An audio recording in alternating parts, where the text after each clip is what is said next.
à l'agneau. À lui la gloire. À la. Oh, à l'agneau, à l'agneau. À l'agneau. À l'agneau.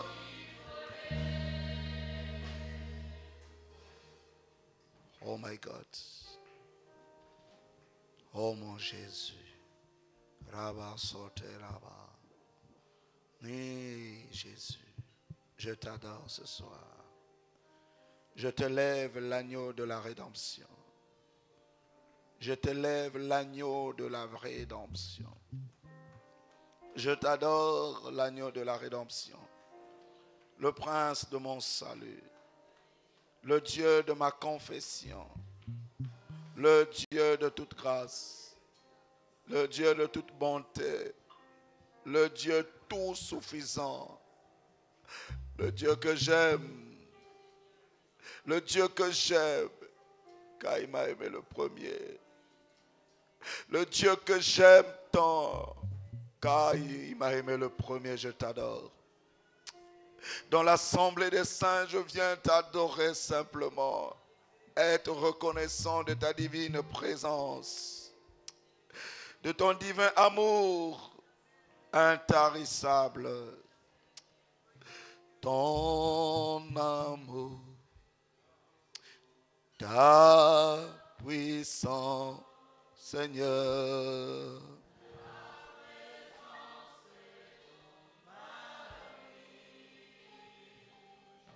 Ton amour, ta puissance, ta présence.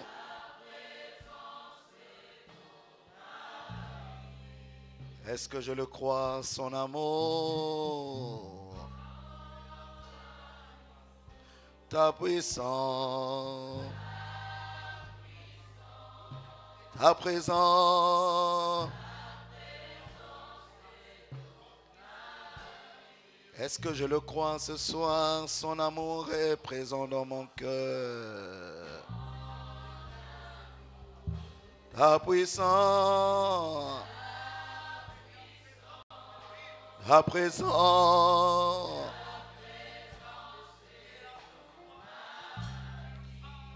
Ah, est-ce que je suis conscient de son amour? Ta puissance, ta présence.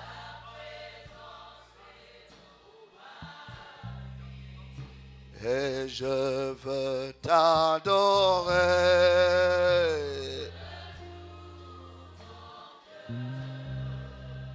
Et je veux te louer.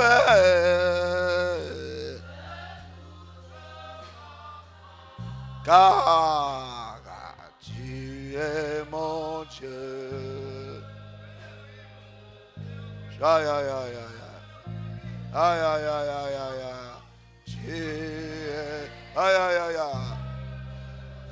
Car tu es mon... Tu es mon Dieu, mon roi, l'agneau.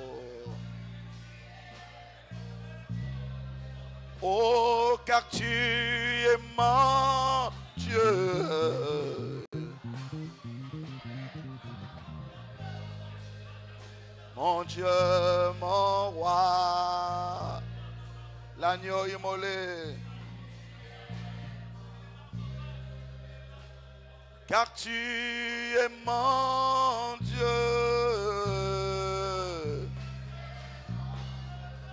le Dieu de vérité, le Dieu d'amour, le Dieu de grâce, le Dieu compatissant, le Dieu de maître des temps et des circonstances, car tu es mon Dieu à jamais, mon Dieu, mon Dieu.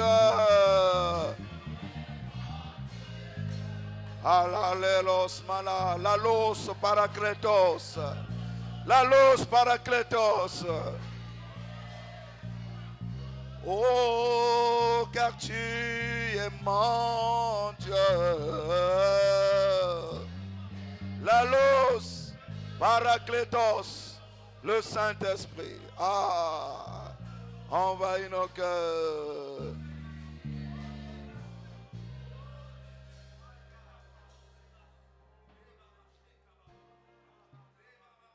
Oh, je viens apporter mon adoration à l'agneau ce soir. En ce premier jour de séminaire, c'est toi le maître. Tu es l'alpha et l'oméga, tu es le premier et le dernier. Tu es le pain de vie. Tu es le pain de vie. Tu es le pain de vie. Nous t'aimons l'agneau de Dieu. Je viens apporter mon adoration à l'agneau immolé, à celui qui a vaincu la mort, à celui qui m'aima le premier, à celui qui pardonna mes péchés, à celui qui ôta mes souillures, à celui qui ôta mes iniquités, à mon époux, à lui soit l'honneur, la gloire, la majesté. Merci pour ton amour. Sans toi, l'agneau, si tu n'avais pas donné ta vie, je serais définitivement perdu, perdu dans le mal, perdu dans la souillure. Merci Seigneur. Acclamons l'agneau de Dieu.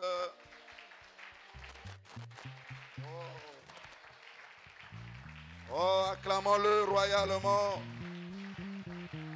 Acclamons-le royalement. Alléluia. Alléluia. Amen. Amen. Nous devons apprendre à adorer le Seigneur sans qu'on nous excite. Parce que quand nous venons à l'église, chacun vient rendre un culte à Dieu. Nous devons quitter du stade de culte spectacle au culte d'intimité. C'est toi qui adores. Tu n'adores pas en fonction d'une piqûre d'un chant ou d'un modérateur qui veut te pousser, te pousser, te pousser. Amen. Si Christ est en toi, tu es son temple, tu es sa maison. Il est dit que quand nous nous assemblons pour lui rendre ensemble un culte qui lui soit royalement agréable. Amen. Salut ton frère qui est à côté. Dis-lui, sois les bienvenus dans la maison du Seigneur.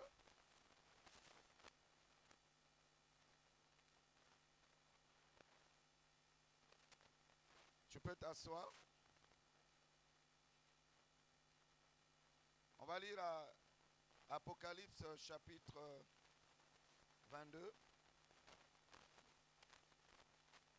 Nous allons essayer par la grâce de Dieu de parler de ce thème difficile sur le départ imminent de l'épouse de Christ. Apocalypse 22, verset 17 dit ceci. Et l'esprit et l'épouse disent, viens. Et que celui qui entend dise, viens. Et que celui qui a soif vienne. Que celui qui veut prenne de l'eau de la vie gratuitement. Amen. Amen. Il y a un mystère entre Christ et son épouse. L'épouse de Christ est différente de l'Église. L'Église signifie ceux qui sont tirés hors du monde. Quand on parle de l'Église, qui veut dire ecclésia, ça veut dire que c'est des hommes et des femmes qui ont été appelés hors du monde. Hors du monde. Alléluia. Hors du monde. Dis avec moi, je suis l'Église parce que j'ai été appelé hors du monde. Donc, à sortir du monde, des systèmes, des pensées de ce monde et à suivre le Seigneur. Ça, c'est ce qu'on appelle l'Église. Donc, toute personne qui vit sous la terre, qui a reçu l'Évangile, la bonne nouvelle du royaume. C'est quoi l'Évangile? Le Seigneur Jésus est mort à la croix pour mes péchés. Il a payé le prix pour que moi, je sois libre, n'est-ce pas? deviens enfant de Dieu. Je renonce au monde et je suis Jésus. Je rentre dans les eaux du baptême. Je deviens l'Église. Amen. Maintenant, il y a une dimension plus supérieure à l'Église, c'est la dimension de l'épouse. L'épouse, c'est des hommes et des femmes qui sont de l'Église, mais qui se distinguent par la qualité de leur vie. Et cette vie-là s'appelle la vie divine. L'épouse de Christ est composée des croyants de plusieurs dénominations, de plusieurs églises qui ont accepté de faire un pas supérieur à celle de l'Église. Ce pas supérieur, c'est l'identification à Christ. Ce pas supérieur, c'est la manifestation de la nature divine. Et j'ai enseigné ça le samedi. Je vais revenir sur ça tout à l'heure. Donc, l'épouse de Christ est identique à Christ. Tel il est, telle est cette épouse. C'est composé des hommes et des femmes qui ne sont plus de simples croyants, mais qui sont devenus des croyants spirituels, qui ont quitté le stade de croyants charnels et qui sont devenus des croyants spirituels, qui sont devenus comme le Seigneur. Et ce sont ces genres de personnes que Christ viendra chercher pour l'enlèvement. Ce n'est pas tous les croyants qui iront en l'enlèvement. C'est l'épouse de Christ. Est-ce que quelqu'un est avec moi? Alors, mon lecteur est venu. Apocalypse 19, versets 7 à 9. C'est l'enseignement. Ça va aller. Tu es là? Tu es là? Je ne t'entends pas. Tu es là? Demain, il faut que tu invites quelqu'un à venir. C'est très important. Il faut toujours inviter les autres. Apocalypse 19, versets 7 à 9. Oui. Réjouissons-nous et soyons dans l'allégresse. Oui. Et donnons-lui gloire. Car les noces de l'agneau sont venues. Les noces de l'agneau sont venues. Et son épouse s'est préparée. Quelqu'un dit son épouse s'est préparée.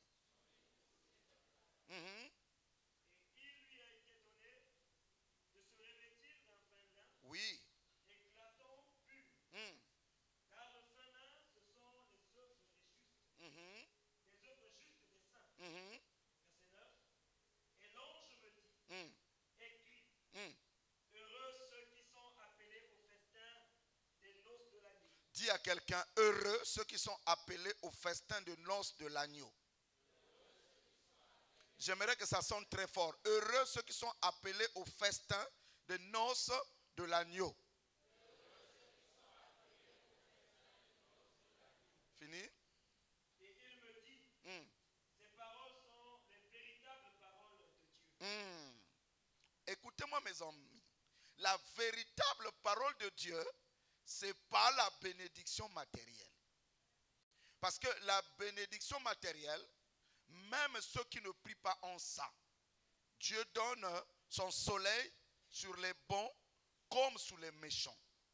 Donc, l'Église appelée Vierge folle bâtit sa foi sur le matériel, sur les miracles, sur les mariages, sur les voyages, sur même la bonne humeur, le succès et la réussite professionnelle. Quoique ces choses sont bonnes, mais elles sont éphémères et terrestres. Et personne n'ira avec ça au ciel. Mais la Bible dit que la parole véritable de Dieu, c'est lorsque un véritable croyant a achevé sa course, s'est identifié à Christ, est devenu épouse et il participe au festin de l'agneau. Donc nous sommes sauvés pour devenir semblables à Christ. Et lorsqu'on devient semblable à Christ, l'Église attend l'enlèvement pour aller au mariage avec le Seigneur Jésus dans les cieux. Et il aura un grand festin. Les noces de le mariage, une grande fête, plus que les noces de Canaan. Et il n'y aura aucune fête qui ne soit semblable à la fête céleste qui est réservée à l'épouse de Christ. Je croyais qu'elles amènent. Mais bon, nous avons été, l'église du temps de la fin est comme sous une malédiction. Parce que les gens n'enseignent pas, les pasteurs que nous sommes, nous n'enseignons pas à l'épouse d'autrui, l'épouse de Jésus, son message. Jésus avait dit ceci à Pierre. Pierre, m'aimes-tu? Pierre a dit, oui, paie mes brebis. Jusqu'à 3 fois. Quand il arriva la 3e fois, Pierre a réfléchi. Il a compris que la nécessité des Éphésiens 4, c'est de donner à l'église du Seigneur la parole convenable qui va permettre à l'église de monter au ciel. Alléluia. Donc il y a un temps où Dieu a préparé, et ce temps-là est très court, où les véritables chrétiens vont monter au ciel. Alors la grande question, est-ce que nous serons comptés parmi ces gens-là? Parce que si nous restons, il y aura une grande période de tribulation. Si déjà, pour le fait de manger, on a des problèmes de venir à l'église parce qu'on n'a pas mangé. Si quand on nous a insultés, on a des problèmes pour venir adorer. Combien de fois la tribulation où on dira, tu ne peux ni acheter ni vendre si tu ne possèdes pas la marque de la bête. Et quiconque ne participera pas à l'enlèvement traversera la tribulation. Et j'aimerais encore dire, si pendant que nous sommes vivants et que l'enlèvement traîne, si nous n'arrivons pas à être semblables à Christ par les choses que je vais dire tout à l'heure, tu meurs lorsque la trompette va sonner. Parce que comment va se passer l'enlèvement? Ceux qui sont morts avant nous, en Christ, qui ont achevé leur course, qui ont vécu conformément à la parole, vont sortir des tombes. En premier, les morts en Christ ressuscitent en premier. Et les vivants, l'épouse de Christ vivante sur la terre, va se transformer. Le corps là va revêtir un corps de gloire, un corps immortel.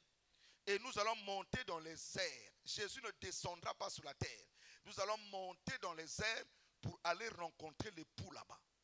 Maintenant, si tu es mort comme un chrétien tiède, un chrétien charnel, tu ne reviendras pas à la vie.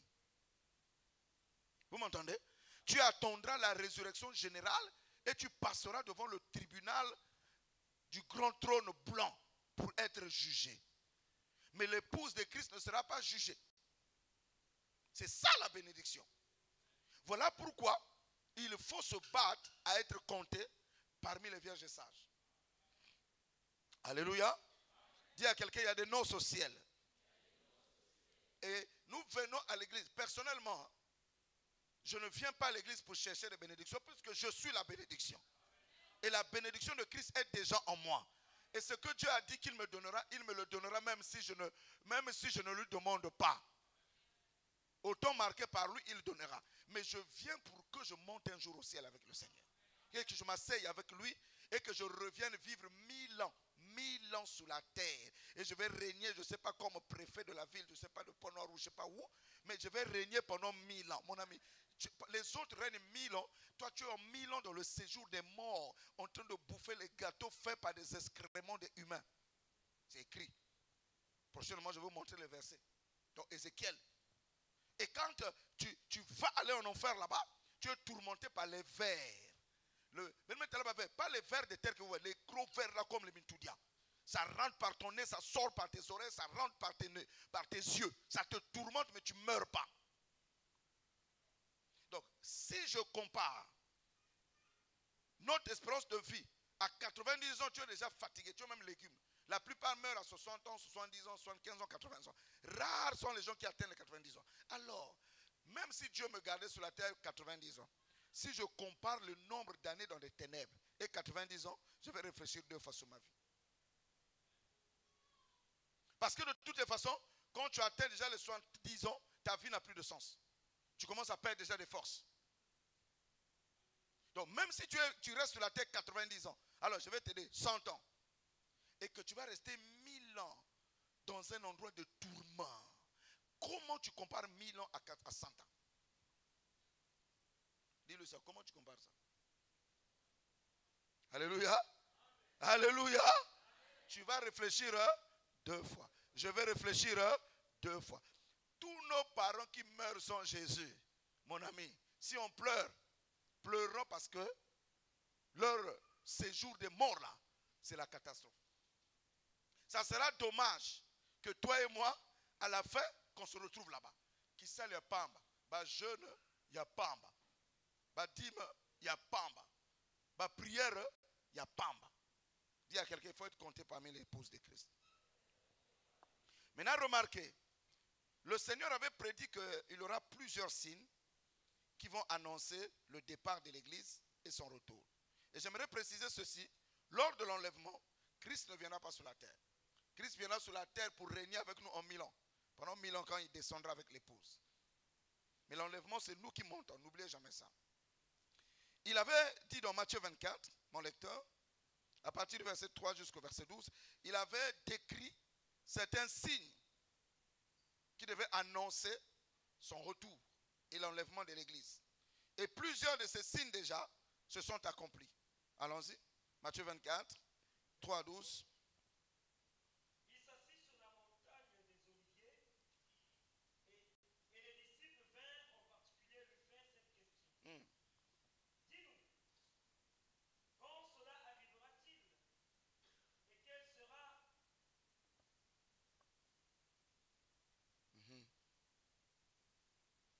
sera le signe de ton avènement et la fin? Vous voyez, il y a trois choses. Il parle, quand cela arrivera-t-il? Il parlait de la destruction du temple de Jérusalem. Pour ce qui est des Juifs. Et le temple de Jérusalem avait déjà été détruit. À l'époque par les Romains. C'était tout détruit. Donc ces prophéties-là étaient déjà accomplies. Et il parlait encore le signe de ton avènement. L'enlèvement. Et la fin du...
Jésus leur répondit, prenez garde que personne ne vous séduise.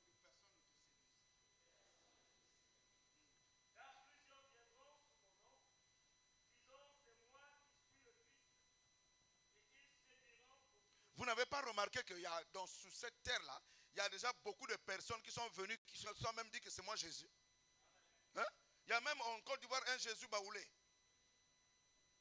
Vous entendez? Il y avait ici, dans ce pays, quelqu'un qui se prétendait être Jésus.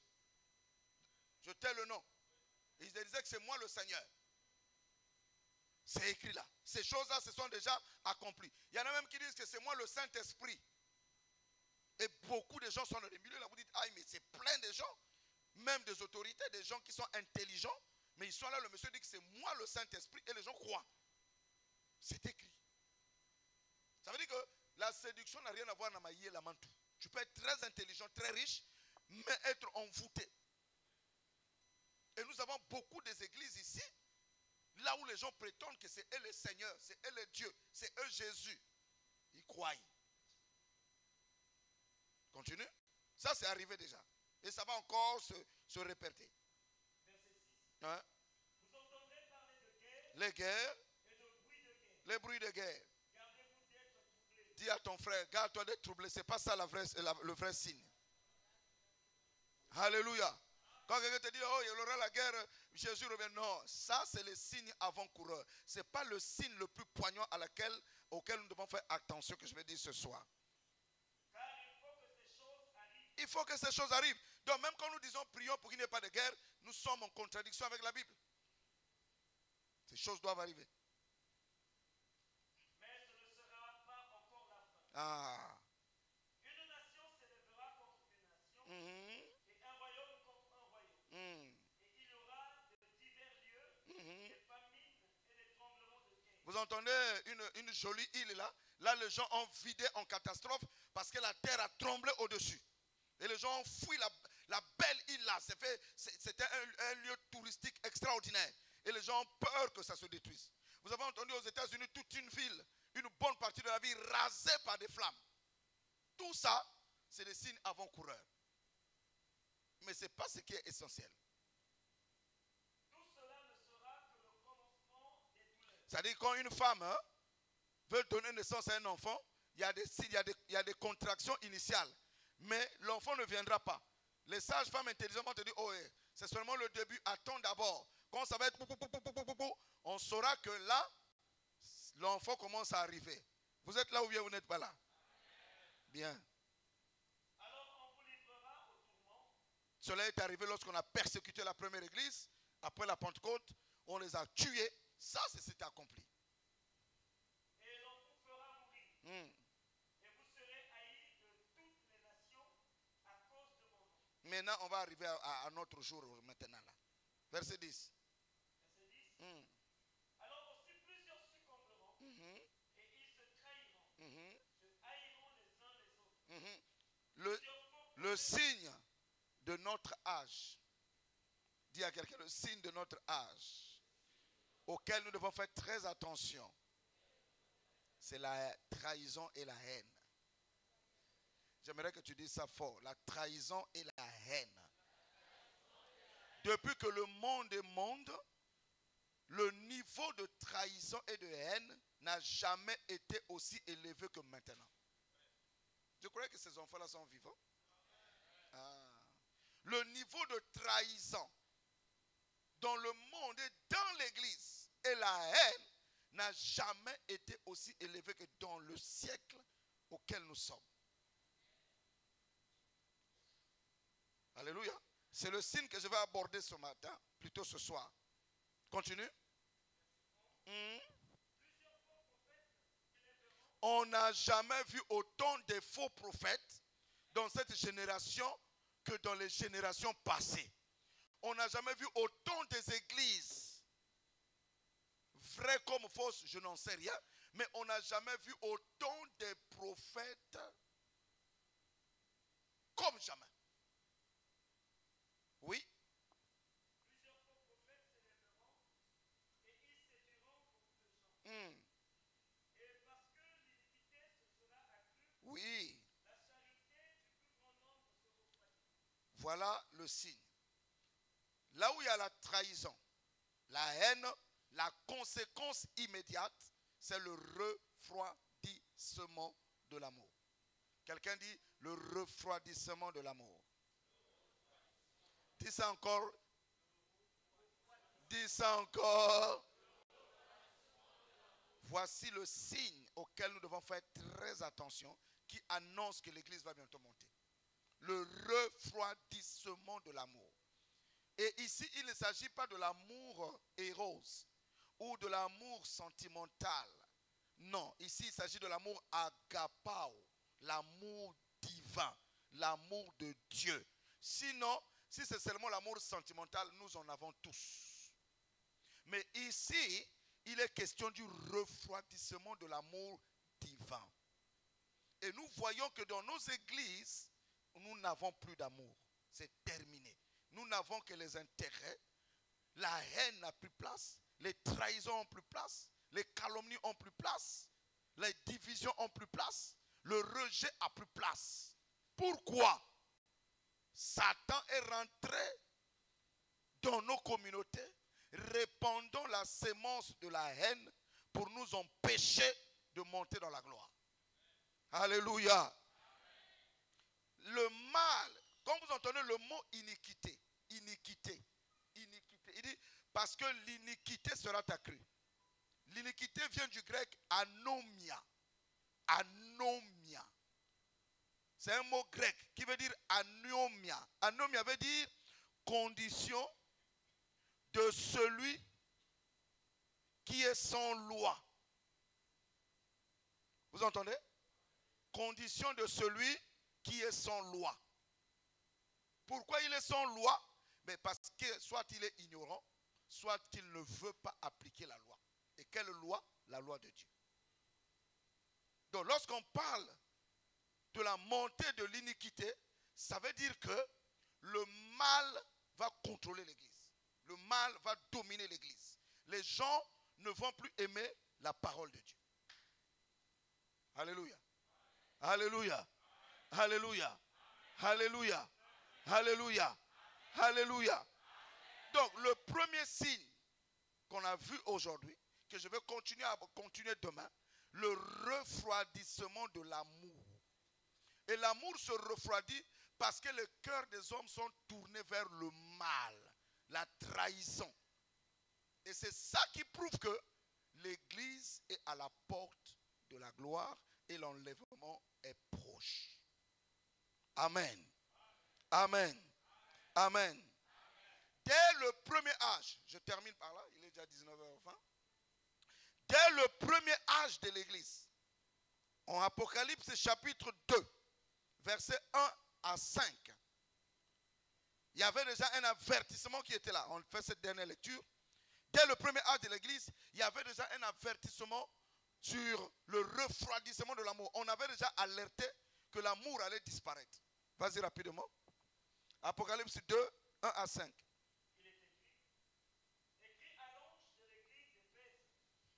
Voici ce que dit celui qui tient les 7 étoiles dans sa main droite, celui qui marche au milieu des 7 chandeliers d'or.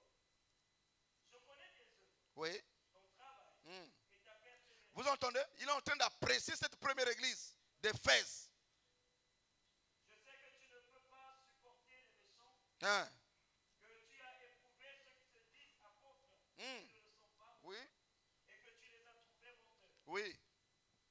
Que tu as de la persévérance, que tu as souffert à cause de mon nom, et que tu ne t'es point lassé. Mais, Mais ce que j'ai contre toi, vous entendez? Cette église-là a beaucoup de qualités, oui ou non? Mais Dieu dit non. Ce que j'ai contre toi, c'est que tu as abandonné ton premier amour. Regardez, puits de vie. Nous avons tous abandonné le premier amour. Tous. L'abandon du premier amour dès le premier âge de l'église annonçait déjà que l'église du temps de la fin, à l'époque de Laodicée, là où nous sommes, perdra complètement l'amour. Et quand l'amour va disparaître de l'église, le Seigneur reproche. Alléluia. Mais qu'est-ce qu'il dit au verset 5? verset 5, Oui. souviens-toi donc d'où tu es tombé, Souviens-toi d'où tu es tombé. réponds-toi, Réponds-toi et pratique tes premières et pratique tes premières œuvres. Sinon, Sinon, je viendrai à toi, je viendrai à toi j'ôterai ton chandelier, et j'ôterai ton chandelier de sa place. à moins que tu te répandes. La seule chose que Dieu nous demande, nous devons nous repentir et retrouver notre premier amour. Le premier amour, c'est aimer Dieu de tout son cœur, de toute son âme et de toute sa force. Le premier amour, c'est qu'il n'y a rien entre moi et Dieu. Rien ne passe avant Dieu. Le premier amour, c'est avoir soif d'aller rendre visite à mon frère, avoir soif d'aller annoncer la bonne nouvelle, avoir soif de se lever à minuit pour prier, à minuit pour adorer, à minuit pour lire la Bible, désirer sans cesse de plaire au Seigneur, fuir le péché, fuir l'amour du monde. Mais on regarde nos églises, nous aimons plus le péché, nous aimons plus la télévision, nous aimons plus l'internet, nous aimons plus notre vie que Dieu. Et nous avons placé Dieu en second rang. La crainte a disparu. Et lorsqu'on voit ce signe-là, le Seigneur veut que nous, l'église, on puisse se repentir. pour dire, Seigneur, je veux retrouver mon premier amour. Pour toi. Un amour inconditionnel.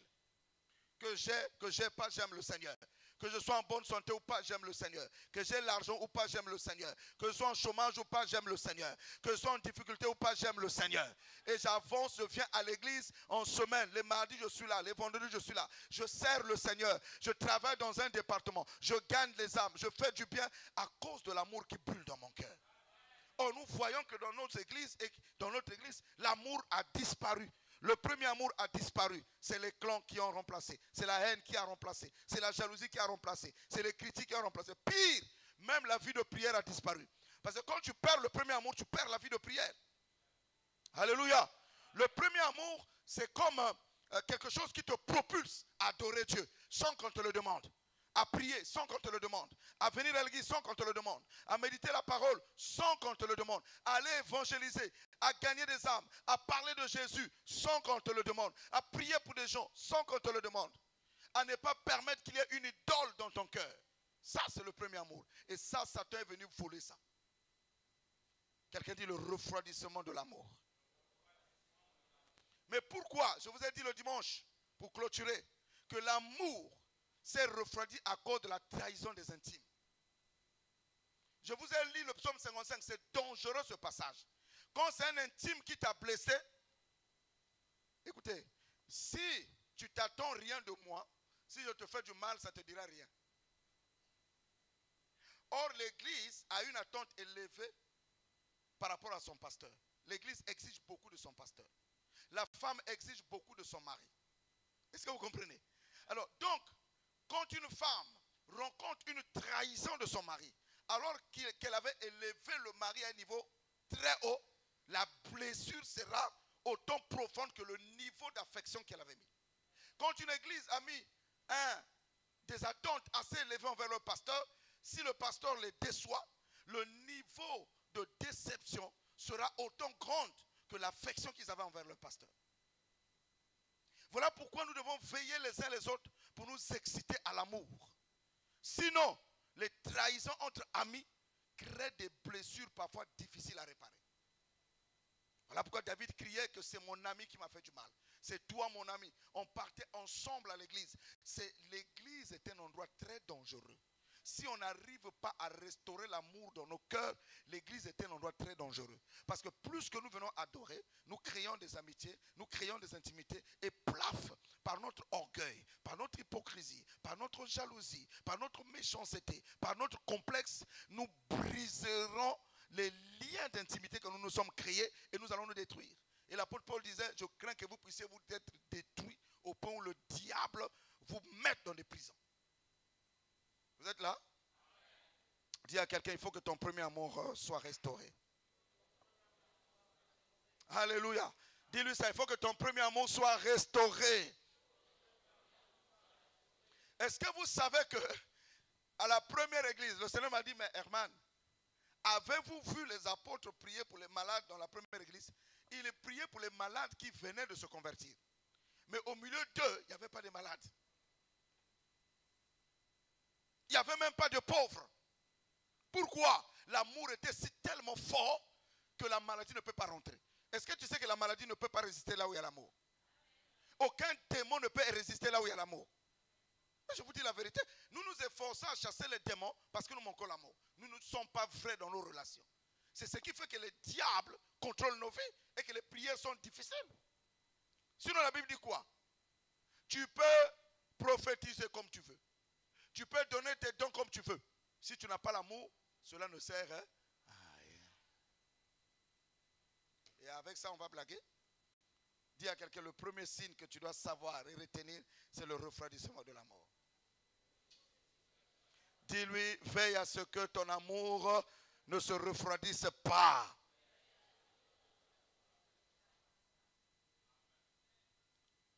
Une soeur est venue après la prédication hier en pleurant. Il dit, papa, telle soeur a dit du mal de moi. Je lui ai dit, pardonne, oublie ça, va de l'avant. Oh, j'allais même quitter l'église. J'ai dit, mais les gens ont le venin de quitter, de menacer toujours, je quitte l'église. Quand ils se chamaillent à la cité, ou ils amènent à l'église. Est-ce que c'est l'église qui s'est déplacée avec ses deux pieds pour aller créer des problèmes?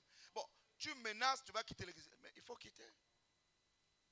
Non, c'est dangereux. Ça veut dire que c'est une œuvre du diable.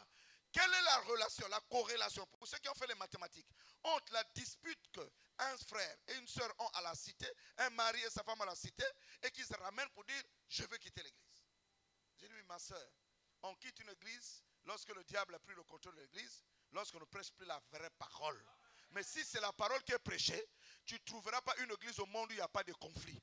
Va pour toi là où tu vas aller, tu croiseras aussi de problèmes là-bas. Là où il y a les hommes, hein, il y a des problèmes. Mais quand l'amour est là, l'amour couvre une multitude de fautes. L'amour a la capacité de restaurer les cœurs brisés et d'enlever les conflits. Que Dieu vous bénisse. Tiens-toi debout. Nous devons vaincre le refroidissement de l'amour. Nous devons retrouver notre premier amour.